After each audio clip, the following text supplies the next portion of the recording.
Well, the summer ended quite fast. It is almost as if somebody switched something, and after 1st of September or a bit later than that, everything just started to be much colder, grayer, much more damp. But you know what that means? That means we are going to find mushrooms soon. Maybe even today if we are very lucky, but I wouldn't count on it, you know. My luck with mushrooms has been not very, let's say, prominent these last few years. But okay, it is what it is. So they say. And here is one of them. This is some kind of ink cap. Now I am not sure exactly which one. It is hard to tell now. There is tiny one trying to grow near it, and here you can see all stages of this mushroom.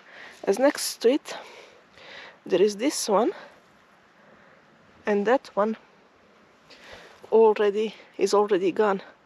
I assume that one started growing during the first set of rains, but it doesn't have to be so. You know, these mushrooms actually sometimes they tend to last only for one day. I had those growing in my tiny garden, and they would appear and disappear in a matter of the day.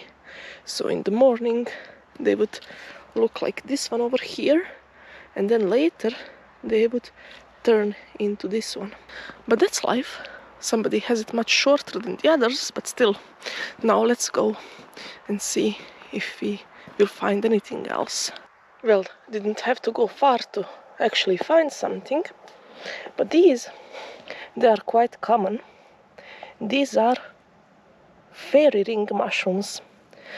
There are many other mushroom kinds that grow in fairy rings. This is not the only one, but somehow they are often called like this, and I believe they can be eaten, but you should be cautious of it. Now, let's just put this identification as most likely, and I would not recommend eating this or anything else if you don't know what you're doing. I don't know this mushroom too well. I only meet it very often when I walk. I didn't really explore how it should be eaten and stuff. And as you can see, maybe it does. It is making a small circle here as it grows. I'm not sure. But anyway, now with obligatory caution warning, let's go and see what else awaits us. It is unusually dry. I expected some water streams, some ponds, but nothing. I guess there will be a bit of ponds up there. Maybe we still get to see some dragonflies and frogs as usual. I'm not too sure of it, but I think it will be the case. Well, first spot where frogs usually are is dried, which is very weird considering big rains that happened recently. Maybe some frogs can dig deep into the mud and stay there, so I'm a bit careful when I'm walking. But yeah, I'm very curious what happens to them when everything dries like this. Cute baby oak. Not sure really which kind. Most of the time it's Downy oak around here, and galls they have are always very interesting. Now, throughout history they were used for different things. Some of them, but from certain species of oak, were used for ink making. I was reading a very interesting book about oaks, and pretty much anything about them is there. How were they used throughout the history? Which parts are used for which product? Very interesting stuff. So, if you're interested, look it up. It's really changed my thinking about oaks. And only in the last few years, maybe, I started thinking about them.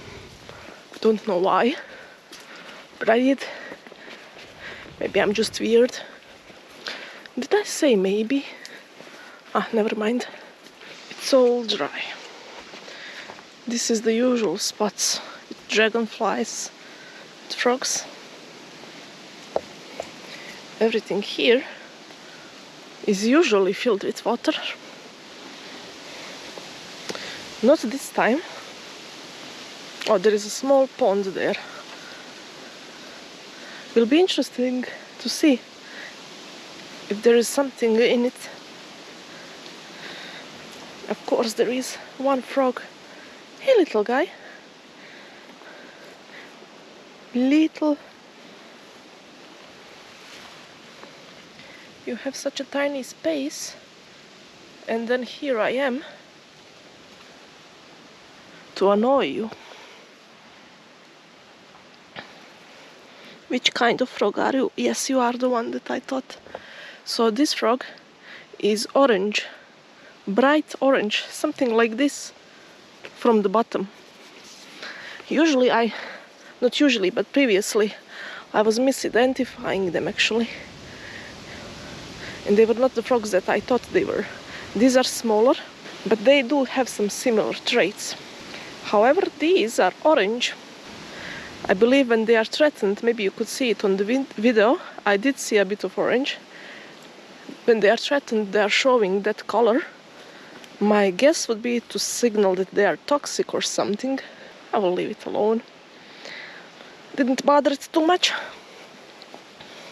It's lucky, because I don't think anything will pass through some tractor or something. Because if it does, the tires go right there where that froggy is. And Chinese lanterns. You wonder what I'm talking about?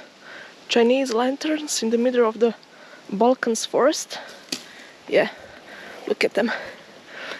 These are Chinese lanterns, or something similar. Asian lanterns, I'm not sure how they called exactly.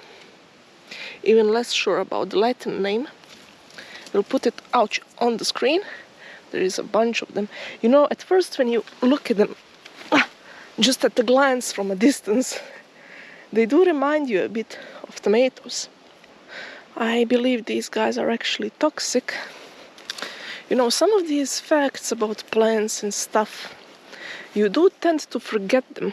So the best way is actually seeing one, touching one, you know, looking at, touching if not toxic to skin, of course, looking at the plant, thinking about it at least few times throughout the year or several years. And then you can say it will probably stay in your memory. But if you see just something in the guidebook, in some encyclopedia or anything like that, it does not go really well. You need to turn all your senses to actually see the thing and remember it. Picture on the paper or on the screen, it's not doing you too much favors. You can remember it, of course, it can be used to help you to find stuff, but at least for me, if I see something, just read about it, I forget about it very quickly. But when I explore it live and see it in actual context, you know, to see the color, the size, the terrain where it is in, time of year where it is in, and you do that several times, you're golden. Unless you have some severe memory loss or something. Beautiful. Okay, less talking, more walking. I never thought that I will go alone in the forests and look at the different poops and wondering which animal did it. This one is quite small. Wonder what could it be? It's exactly on the road. Maybe something that lives in these trees. Well, it must live nearby, that's for certain. So I'm not exactly Sherlock here. Oh, okay, hornet. We have a hornet drinking water. No worries, I come in peace. And a bunch of frogs in the pond. Missed you guys. Will you show your orangey color? Yes, just for a split second you could see it there. Amazingly bright orange. See, this is maybe a second year that I'm visiting these guys, and only now I correctly identified them. So what that tells you is, one thing, I'm bad at identifying stuff sometimes, and another thing is you can always make mistakes. What are you? One thing I'm also terrible at identifying are trees, but it's okay, that will be better soon, I hope.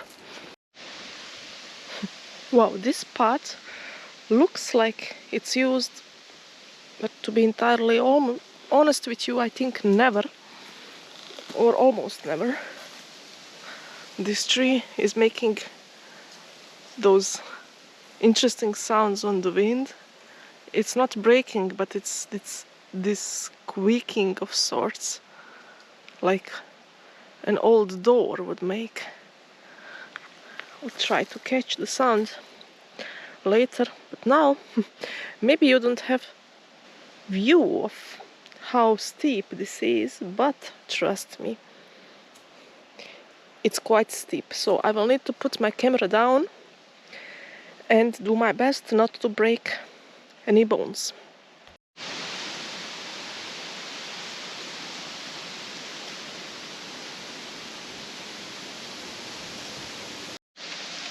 So I am not the only one. Somebody tried to stand here and slipped a bit. Good to use as a warning for myself. I have tiny stream all by myself. Even a log to sit on with a view, or rocks to sit on, they are also nice. But let's check these ponds first. Yeah, there's a frog that just escaped a moment ago. I guess it's to expect to see frogs. Nothing new there.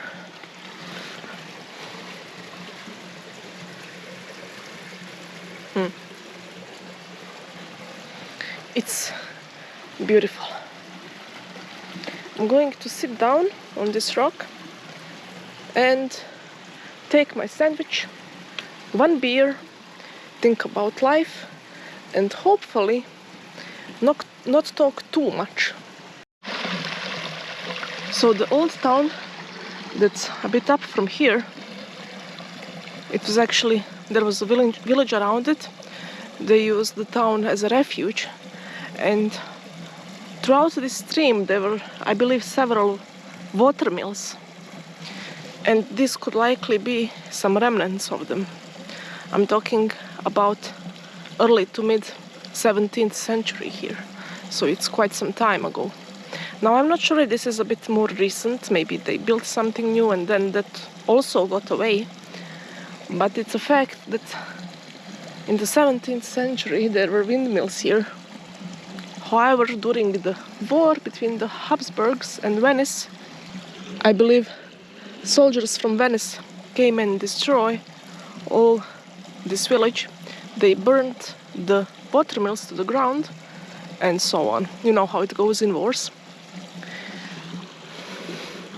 So it's interesting to think, wherever you sit, even randomly, to eat your random sandwich, you're sitting on somebody's pain, on a lot of history, on a bunch of stories and maybe even legends.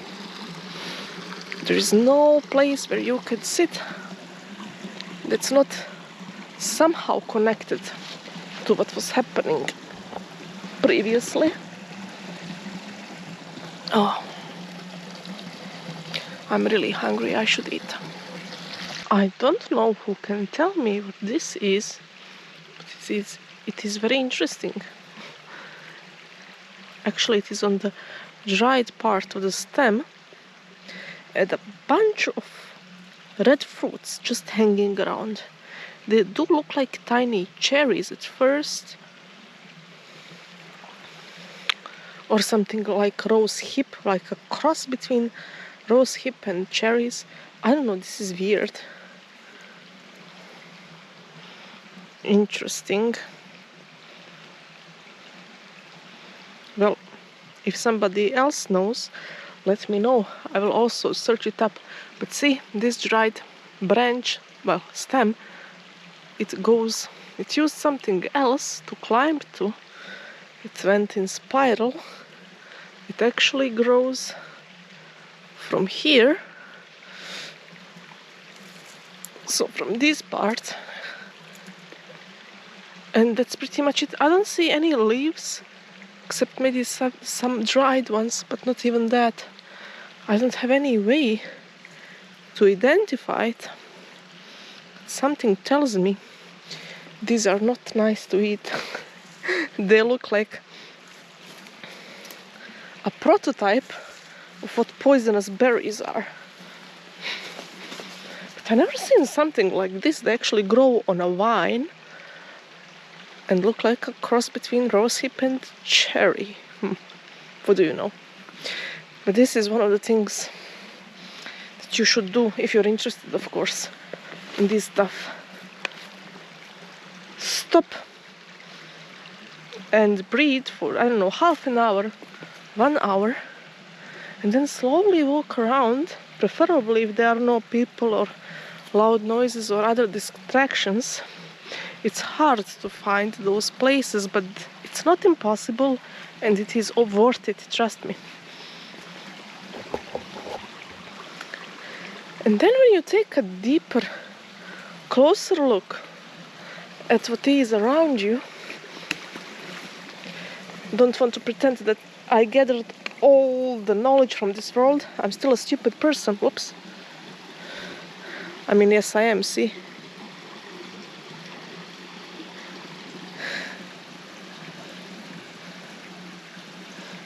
Is it a froggy? Here it is.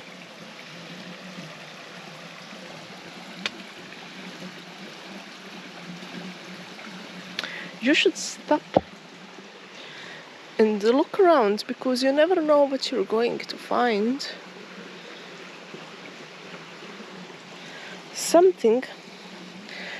Sometimes things that do not seem so obvious, let's say, not too prominent, not too interesting,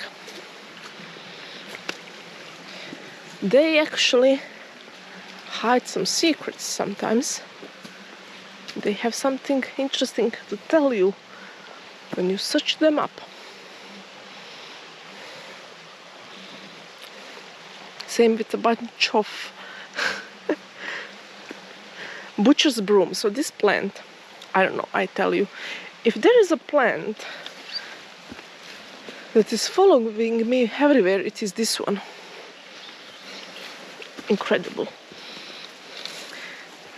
Interesting thing is, I've been finding it only for the past, I don't know, 5-6 years that I moved in this region. Before I didn't know this thing exists. And now I cannot, it's hard to find a place where there isn't butcher's broom.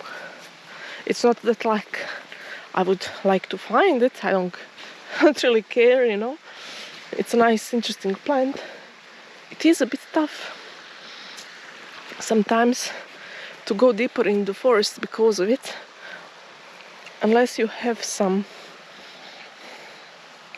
shin protectors, because this thing, oh, it can sting, it can poke you. It's not a nice feeling. Trust me. Or don't. Whatever it is you want. Oh, let's go. No mushrooms. But hey, we have fern over here. Thing that's older than dinosaurs. So if you ask me, that's pretty cool.